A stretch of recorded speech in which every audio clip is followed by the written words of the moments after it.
Bismillahirrahmanirrahim. Assalamualaikum warahmatullahi wabarakatuh. Selamat siang, salam sejahtera untuk kita semua. Shalom, Om Swastiastu. Namo Buddhaya, salam kebajikan. Yang kami hormati dan kami cintai, Ketua Dewan Pengarah BRIN, Ibu Dr. Megawati Soekarno Putri yang hadir secara virtual, Bapak Menko PMK, Bapak Profesor Dr. Muhammad Muhajir Effendi, Kepala BRIN, Bapak Laksana Trihandoko, kemudian Sekretaris Dewan Pengarah BRIN, hadir juga Bapak Dr. Sudamek, rekan-rekan Gubernur, dan juga Bapak Ibu Wakil Gubernur yang hadir, yang mewakili kementerian, lembaga, Bapak Ibu sekalian. Pertama-tama tentu kita dengan tiada hentinya mengucap puji syukur kepada Tuhan Yang Maha Kuasa untuk hadir di acara yang sangat penting, yaitu kick-off Badan Riset dan Inovasi Daerah BRIDA, bukan BRIBDA, kalau BRIDA Brigadir Polisi, Pak. Saya ingat selalu itu, Pak. Sekaligus saat ini juga akan melaksanakan penandatanganan nota kesepahaman antara Menteri Dalam Negeri dan BRIN, khususnya dalam rangka sinergisitas penyelenggaraan fungsi riset inovasi di bidang pemerintahan dalam negeri. Acara ini kami kira sangat penting. Kalau boleh kami menyitir seorang ahli yang ditulis oleh Profesor Louis Richardson, PhD, sekarang dia menjadi Vice Chancellor Oxford University. Ahlinya namanya Joseph Stiglitz. Dia mengatakan bahwa if theory without policy is for academics, then policy without theory is for gamblers. Teori yang dibuat atau dibentuk tanpa di follow up dengan kebijakan itu hanya untuk akademik saja. Jadi hanya menara gading yang bagus terlihat tapi tidak banyak manfaatnya untuk masyarakat. Sebaliknya, pembuatan kebijakan, policy, tanpa dilandasi dengan teori, itu gamblers, untung-untungan. Bisa benar, bisa enggak. Oleh karena itu, pembuatan kebijakan sebaiknya dilandasi dengan teori atau hasil riset yang kuat. Dan sebaliknya, teori atau hasil riset itu betul-betul bermanfaat untuk membuat kebijakan follow up-nya.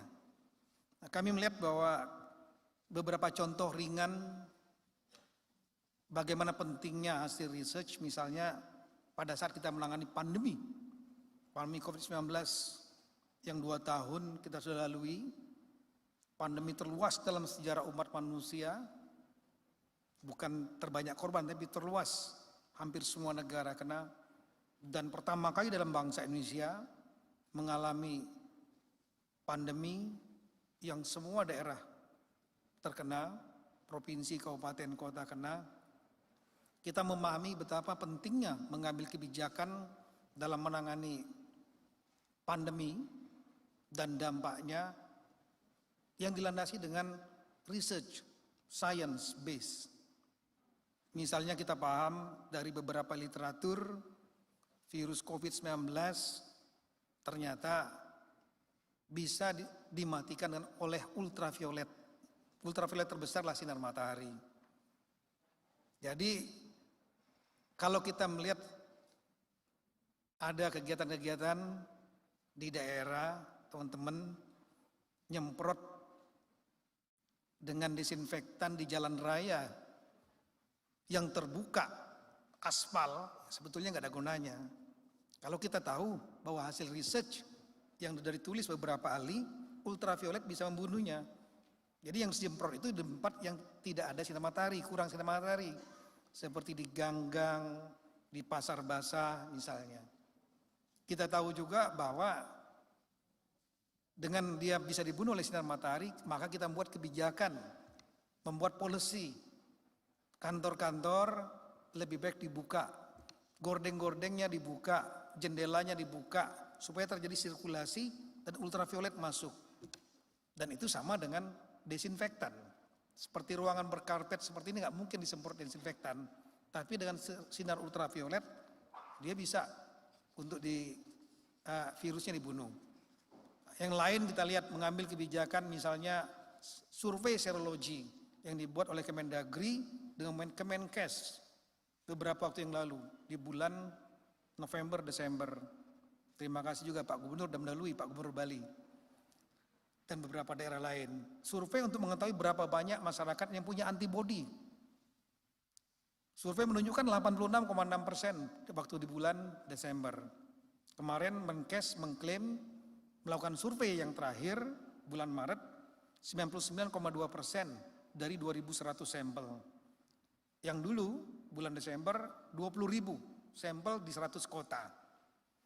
Yang menunjukkan bahwa tingkat antibodi yang tinggi. Sehingga kita buat kebijakan untuk pelonggaran, ekonomi bisa bergerak, termasuk juga pengambilan kebijakan untuk boleh mudik yang sebelumnya tidak.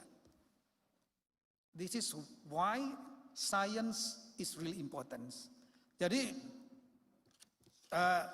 kebijakan-kebijakan yang diambil ini betul-betul berbasis riset, berbasis data, tidak hanya gambling. Ada lagi mungkin yang saya penting mendapat saya satu poin, yaitu uji netralisir, PRNT, Plaque Reduction Neutralizing Test, yaitu untuk menguji apakah antibodi yang diproduksi secara alami atau dari vaksinasi yang ada di Indonesia, misalnya Sinovac, Sinopharm, AstraZeneca, Moderna, dan Pfizer, itu efektif untuk menghadapi strain Omicron misalnya. Itu sangat-sangat penting sekali dan sangat kebijakan yang sangat mendasar. Kalau seandainya ternyata tidak bisa menetralisir, berarti kita harus melakukan vaksinasi yang baru. Tapi kalau bisa menetralisir dari hasil uji lab, maka kita bisa menguji lagi yang mana yang paling efektif. Vaksin mana yang efektif, mana yang tidak. Yang tidak usah kita beli. Yang vaksinnya bagus, kita beli. Nilainya triliunan. Nah ini oleh karena itu, ini hanya untuk sebagai contoh saja bagaimana pentingnya membuat kebijakan yang didasarkan kepada basis research. Dalam konteks inilah, maka lembaga riset menjadi sangat penting. Bukan hanya sekedar gambling kita.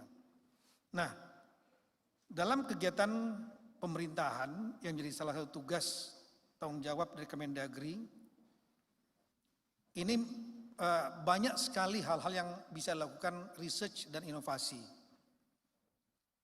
Paling tidak dari segi tematik dan regional. Tematik kita tahu bahwa dalam Undang-Undang Nomor 23 2015, Undang-Undang tentang pemerintahan daerah, ada 6 jenis pekerjaan yang absolut, bidang tugas yang absolut, yang menjadi kewenangan pemerintah pusat. Kemudian ada 32 yang didelegasikan ke daerah, konkuren, dan ada urusan pemerintahan umum. Kita bisa melaksanakan riset untuk semua bidang-bidang ini, misalnya di bidang pendidikan, bidang kesehatan, itu pun masih lagi pecahannya banyak sekali. Stunting misalnya untuk kesehatan, tematik. Tapi juga selain tematik, bisa juga yang individual problem, regional problem. Jadi yang menjadi problem dari tiap-tiap daerah, karena negara kita negara besar, Indonesia nomor 4 terbesar penduduknya, dan wilayah 3 time zone, maka setiap daerah memiliki problema masing-masing.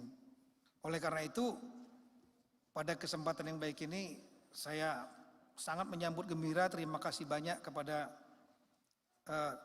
Ketua Dewan Pengarah BRIN, Ibu Dr. Megawati Soekarno Putri, kemudian juga semua Dewan Pengarah serta Kepala BRIN, atas inisiatif meskipun dengan perintah undang-undang untuk segera launching, kick off Badan Riset dan Inovasi di tingkat daerah. Nah, untuk itu rekan-rekan di daerah, tolong kita jangan jadi gambler, untung-untungan, betul-betul membuat kebijakan berdasarkan hasil research, science. Untuk itu visi kita, mindset untuk berbasis data, ini harus ada di seluruh pikiran rekan-rekan kepala daerah selaku user yang paling utama. Kami kira untuk tema yang mau di research, kita harapkan BRIDA ini tidak hanya sekedar lembaga yang berjalan bisnis as usual, nambah struktur, nambah pekerjaan, nambah anggaran untuk cari makan saja. Tapi betul-betul bisa menjadi landasan untuk membuat kebijakan. Oleh karena itu, riset yang dilakukan bisa top down, bisa dari rekan-rekan kepala daerah yang menentukan apa yang mau diriset sesuai dengan prioritas yang diinginkan oleh rekan-rekan kepala daerah. Manfaatkan betul riset ini sebagai think tank, tempat untuk melakukan pusat pemikiran. Kemudian bisa juga melalui bottom up, artinya dari BRIDA-nya sendiri. Kalau misalnya mohon maaf rekan-rekan kepala daerahnya passionnya kurang happy mengenai research dan science, kemudian juga mungkin passionnya kurang ke metodologi penelitian yang lain, maka bisa dilakukan secara bottom up atas inisiatif dari BRIDA, badan ini. Dan inisiatif ini tapi sesuaikan dengan skala prioritas, bisa menangkap kira-kira yang dibutuhkan kepala daerah itu apa untuk mendukung memperkuat kebijakan atau mengambil kebijakan yang tepat gitu. Kami kira itu. Kemudian dari Kemendagri, kami selaku pembina dan pengawas pemerintahan daerah, kami siap untuk bekerja sama dengan BRIN untuk mendukung agar BRIDA ini bisa segera terbentuk semua daerah dan bisa berjalan. Kita siapkan aturan-aturan kebijakan yang ada termasuk penganggarannya. Kita akan follow up-nya membentuk tim teknis lapangan nanti Pak. Sambil kita nanti satu-satu kita akan lihat daerah-daerah mana yang lebih dahulu.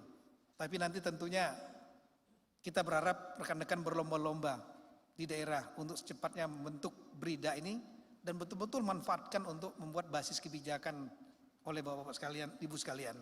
Kami kira demikian yang kami sampaikan. Sekali lagi terima kasih banyak atas inisiatif ini dan terima kasih, kami mohon arahan untuk selanjutnya. Sekian, terima kasih. Wassalamualaikum warahmatullahi wabarakatuh. Om Shanti Santi. Assalamualaikum warahmatullahi wabarakatuh. Terima kasih Bapak Muhammad Tito Karnavian, Menteri Dalam Negeri Republik Indonesia.